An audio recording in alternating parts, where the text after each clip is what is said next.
Morning light spilled across the office, sharp and unforgiving. Mrs. Smith adjusted her blazer before stepping into the elevator, the mirrored walls reflecting a woman who looked calm, composed, unshaken.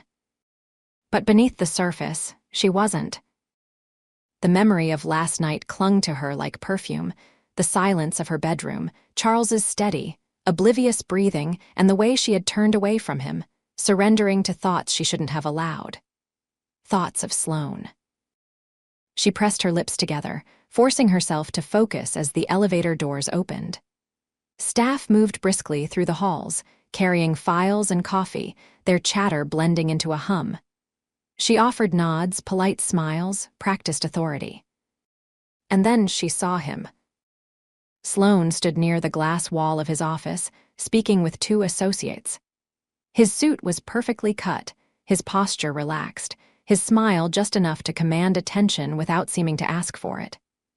He looked every bit the professional, untouched by the heat that had nearly consumed her in that locked room.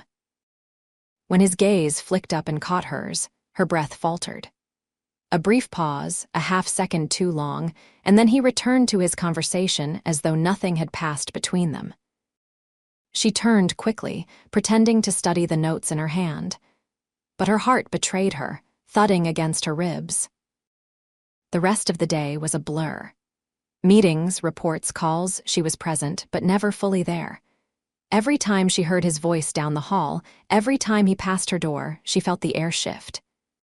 Even when she wasn't looking, she was aware of him, as though her body had mapped the very gravity of his presence. By mid-afternoon, she found herself in the ladies' room, gripping the sink, staring at her reflection in the mirror.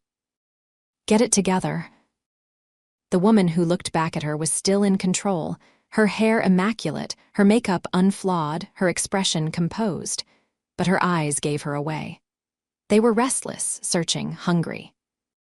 Mrs. Smith. The voice startled her. One of the junior associates had stepped in, glancing at her with polite concern. She straightened immediately. Yes. Just wanted to confirm if you'll be attending the late strategy session with Mr. Sloane. The words hit harder than they should have. She nodded, her voice steady. I'll be there. The associate smiled and left, the door swinging shut behind her.